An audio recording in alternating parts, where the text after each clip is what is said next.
Hi hello welcome to my channel. ఎలా ఉన్నారండి? బాగున్నారా? నేనైతే బాగున్నానండి. ఇది వచ్చేసి సింపుల్ రెసిపీతో పాటు డే వ్లాగ్ ఎలా ఉంటుంది అని చెప్పేసి నేను ఈ వ్లాగ్ అయితే తీస్తున్నానండి. సింపుల్గా మార్నింగ్ టు ఆఫ్టర్నూన్ వ్లాగ్. ఇది వచ్చి యశుకి సింపుల్గా బాక్స్కి అయితే నేనైతే ఫ్రైడ్ రైస్ తర చేయిస్తున్నాను. అంటే టమాటా యూజ్ చేయకుండా సింపుల్గా ఇంట్లో ఉండేదాంతో సాసెస్ ఏమి యూజ్ చేయకుండా ఎలా చేస్తున్నాను అనేసి అయితే మీకు చెప్తాను. ఒక ప్యాన్లో నూనె అయితే తీసుకొని నూనె సాసులు అయితే వేసుకోండి. సాసులు చిటపట అనిన తర్వాత తెల్లగడ్డ చిన్న చిన్నగా అయితే కట్ చేసుకుంటాను. మీకు కావాలంటే మీరు అల్లం వేసుకోవచ్చు, కానీ నేను అల్లం ఏం యూజ్ చేయట్లేదు. ఓన్లీ తెల్లగడ్డ మాత్రమే నేను యూజ్ చేస్తున్నాను. తెల్లగడ్డ వేసి కొంచెం ఫ్రై అయిన తర్వాత ఎర్రగడ్డ అయితే వేసుకున్నాను. ఎర్రగడ్డ కొంచెం ఫ్రై అవ్వాలి. ఫ్రై అయ్యే వరకు అది లో ఫ్లేమ్లో పెట్టుకొనేసి మాడకుండా ఫ్రై అయితే చేసుకున్నాను. తర్వాత పచ్చిమిర్చి, మీకు పచ్చిమిర్చి వద్దు అనేసి అంటే కూడా మీకు పేస్ట్ తర్వాత అయితే కూడా చేసుకోవచ్చు. నేను రెండు అయితే వేస్తున్నాను, పేస్ట్ అండ్ పచ్చిమిర్చి రెండు అయితే వేస్తున్నాను.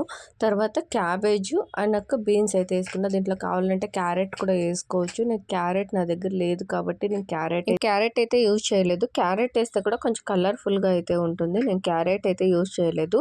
తర్వాత కారం తక్కువ ఉంటుంది అని చెప్పేసి పచ్చిమిర్చి పేస్ట్ అయితే కొంచెం వేసుకున్నాను. తర్వాత కొంచెం సాల్ట్ అయితే మరీ వెజిటేబుల్స్కి అయ్యే మాత్రం సాల్ట్ అయితే కొంచెంగా అయితే మీ టేస్ట్ తగ్గట్లయితే వేసుకోండి. ఇది నా వేలో నేను సింపుల్గా చేస్తున్నాను ఫ్రైడ్ రైస్. ఇదే పర్ఫెక్ట్ అనేసి నేను చెప్పట్లేదు. తర్వాత కొంచెం కరివేపాకు అయితే వేసుకున్నాను. ఇది వచ్చేసి పెసళ్ళు, మొలకలు వచ్చిన పెసళ్ళు. మొలకలు సాంబార్ ఇచ్చేసిన పెసలు సాంబార్ చేసింది ఆ రోజు కొంచెం మిగిలిచ్చింది. దానే బాయిల్ చేసుకొని కొంచెం సాల్ట్ సపరేట్గా పెట్టుకొని దీంట్లో అయితే కొంచెం ప్రోటీన్ కూడా దొరుకుతుంది అనేసి అయితే నేను దీంట్లో కూడా కొంచెం యాడ్ చేస్తున్నాను. మీకు కావాలంటే వేసుకోండి, లేదంటే స్కిప్ చేయండి. కొంచెం మిరియాల పొడి అయితే యూజ్ చేశాను. ఇది వచ్చేసి స్పైసీ టమాటో కెచప్ అనేసి మనం బజ్జీ బొండకి కన్నా వేసుకుంటాం కదా, అదైతే ఒక స్పూన్ అంతా వేసాను. నేను వినిగర్ యూజ్ చేయలేదు. దీంట్లో వచ్చి నేను లెమన్ యూజ్ చేశాను. మీకు కావాలంటే వినిగర్ కూడా వేసుకోవచ్చు. ఎందుకో నాకు ఆ ఫ్లేవర్ అంత నచ్చదు కాబట్టి నేను లెమన్ అయితేనే వేసుకున్నా. కొంచెం కొత్తిమీర అయితే వేసుకొనేసి అదైతే ఆఫ్ చేసేసాను. తర్వాత వేడివేడి అన్నం కొంచెం చల్లారనిచ్చి వేయాలి, కానీ నేను కొంచెం ఉదురుగా చేసుకుంటున్నాను రైస్ని. అదే రైస్ని వేసుకొనేసి నేను మిక్స్ చేసి దాని మీద మీరు కావాలంటే కొంచెం కారం పొడి, మీకు కారం కావాలంటే కారం పొడి, మిరియాల పొడి కూడా మీరు వేసుకోవచ్చు. నేను జస్ట్ మిరియాల పొడి కొంచెం కొత్తిమీర వేసేసి బాగా అయితే మిక్స్ చేశాను. అంటే 2 స్పూన్లు మిక్స్ చేస్తే నున్నగా కాకుండా అన్నము ఉదురుగా వస్తుంది, బాక్స్కి బాగుంటుంది అని చెప్పేసి నేను ఉదురుగానే చేశాను. అంటే కొంచెం లైట్ స్పైసెస్గా అయితే చేశాను. నేను ఎక్కువ స్పైసెస్ అయితే పెట్టలేదు. ఎందుకంటే బాక్స్కి వేసుకోపోతారు కదా, వాళ్ళకి ఎలా ఉంటుందో ఆఫ్టర్నూన్ అలా స్కూల్లో తెలియదు కాబట్టి నేను కొంచెం లైట్గానే వేసి పంపించాను. తర్వాత వంట పని టిఫిన్ అంతా అయిన తర్వాత ఉండేది లేడీస్కి ఎక్కువ సామాన్లు అయితే పడాయి. ఎక్కువ సామాన్లు అయితే త్వరగా అయితే నేను కంప్లీట్ అయితే చేసుకున్నాను కడిగేసి. ఎందుకంటే లంచ్కి అయితే ప్రిపేర్ చేయాలి, సాంబారు కానీ చేయాలి అని చెప్పేసి నేను త్వరగా కంప్లీట్ కావాలని చెప్పేసి సామాన్లు అయితే కడుక్కుంటున్నాను.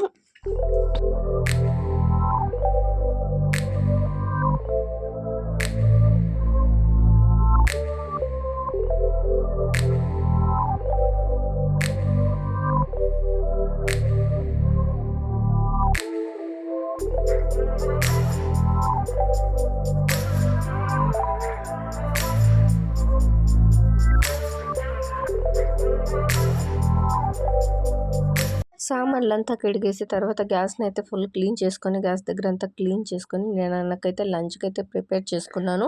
లంచ్కి వచ్చేసి కూరకు పులిగూర అనేసి అంటారు, మా సైడ్ వచ్చేసి కూరకు పులిగూర అనేసి అంటారు. ఒక్కొక్క సైడ్ కూరకు పప్పు అనేసి అంటారు, ఒక సైడు అంటే కర్ణాటక సైడు మసప్పు అనేసి అంటారు. అదైతే నేను ప్రిపేర్ చేస్తున్నాను. నాకు ఊరిని ఇంకా అయితే కూరకైతే ఇచ్చి పంపించిండ్రి. ఇది వచ్చేసి ఊర్లో దొరుకుతుంది, బుర్గాకు అనేసి దొరుకుతుంది కదా, అదైతే కూరకైతే ఇచ్చి పంపించారు. దీంతో అయితే కూరకు పులుగురు అయితే సూపర్గా ఉంటుంది. ఏమీ లేదు, సింపుల్గా కొన్ని బ్యాళ్ళు వేసుకునేసి దాన్ని అయితే పెట్టేశాను.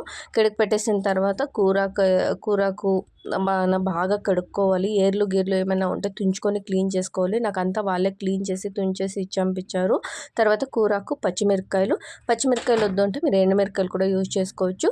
టమాటో, తెల్లగడ్డ, చింతకాయ ఉప్పు కొంచెం జీలకర్ర అయితే వేసుకోండి. ఇంత వేసుకొనేసి అంటే ఈజీగా త్వరగా అయిపోయే రెసిపీస్ అంటే ఇదేనండి. కూరాకు పులిగూర ఈజీగాను అయిపోతుంది. అంతా ఒక కుక్కర్లో వేసేసి నీళ్ళు వేసేసి అది మూత పెట్టేయాలి. ఒక 3-4 విజిల్ అయితే రావాలి. ఎందుకంటే అది పామేదానికి కూడా మనకి ఈజీగా ఉండాలి. కొందరికైతే నేను ఇల్లు అయితే తుడుచుకుంటుని నేను ఇల్లంతా క్లీన్ చేసుకొని బట్టలు అయితే వాష్కి వేసేసాను. అది విజిల్ వచ్చే కొందరికి అంతే. ఇంట్లో అంతా పనులంతా చేసుకున్న తర్వాత వాష్ ఇంకా కాలేదు, వాష్ అవుతా ఉన్నింది. కొందరికి సాంబార్ అయితే చేసి పెట్టేద్దాము అని చెప్పేసి సాంబార్ అయితే విజిల్ అయితే కూసింది. అది దించుకొని అదైతే పాముకున్నానండి. అంటే పాముకుంటే ఏమంటే ఆడ బ్యాల్ తగులుతూ ఉండి నోటికి బాగుంటుంది. సంగటి కాంబినేషన్ అంతా సూపర్గా ఉంటుంది పులిగూర. ఒక బురువు అయితే ట్రై చేయండి. జీలకర్ర వేసుకుంటే ఏమవుతుందంటే కొంచెం డైజెషన్ బాగా అవుతుంది. పచ్చిమిర్చి ఇష్టం లేని వాళ్ళు, గ్యాస్ట్రిక్ ఉన్న వాళ్ళు పచ్చిమిర్చి అయితే స్కిప్ చేయొచ్చు, ఎండుమిర్చి అయితే వేసుకోవచ్చు. తర్వాత తిరుగుబాతు అయితే వేసుకోండి. ఇంతే ఈజీగా సింపుల్గా త్వరగా అయిపోయే రెసిపీ అండ్ హెల్దీ కూడా. తిరుగుబాతు కూడా ఒక్కొక్కరు ఒక్కొక్క తర వేస్తారు, కానీ నేను వచ్చేసి ఈజీగా కొంచెం నూనె అయితే వేసుకున్నాను. నూనె, సాసులు, ఎర్రగడ్డ, కొంచెం కరివేపాకు అయితే వేసుకొనేసి ఫ్రై అయితే చేసుకున్నాను. అంటే ఎక్కువ కూర పులిగూరలోకి ఏమంటే కొంచెం ఎక్కువ ఫ్రై అయితే బాగుండదు. అక్కడక్కడ ఆనియన్ దొరికితేనే బాగుంటుంది. ఎందుకంటే పులిగూరలో సపరేట్గా ఆనియన్ వేసుకొని తింటాం మేము. అలా అనేసి నేను ఎక్కువ ఫ్రై అయితే చేసేది కూర పులిగూరలోకి. కొంచెం లైట్గా వేగిన తర్వాత నేను పులిగూర అయితే దాంట్లోకి అయితే వేసేసాను. పులిగూర అయితే ఒక ఉడికితే పులిగూర అయితే రెడీ అయిపోతుంది. తర్వాత నేను కూరాకు అయితే కొంచెం సపరేట్గా పెట్టాను, ఇంకా కొంచెం అయితే మిగిలించుకున్నాను. ఎందుకంటే చట్నీ చేద్దాము అని చెప్పేసి. కూరాకు చట్నీ కూడా సూపర్గా ఉంటుంది. నేను అది కూడా నెక్స్ట్ వీడియోలో అయితే పెడతాను. కూరాకు చట్నీ ఎలా చేసేది అని చెప్పేసి అయితే నేను నెక్స్ట్ వీడియోలో అయితే నేను ఆ వీడియో అయితే పెడతానండి. ఇంతవరకు చూస్తున్నారంటే వీడియో నచ్చింది అనుకుంటున్నాను. కాబట్టి నేను లైక్ చేసి పెట్టుకున్నాను. మన సిటీలో దొరికేది వచ్చేసి మనకు అంత బాగుండదు, బట్ ఇదైతే సూపర్గా ఉంటుంది. ఇంతవరకు చూసారు కాబట్టి thank you so much. Bye bye.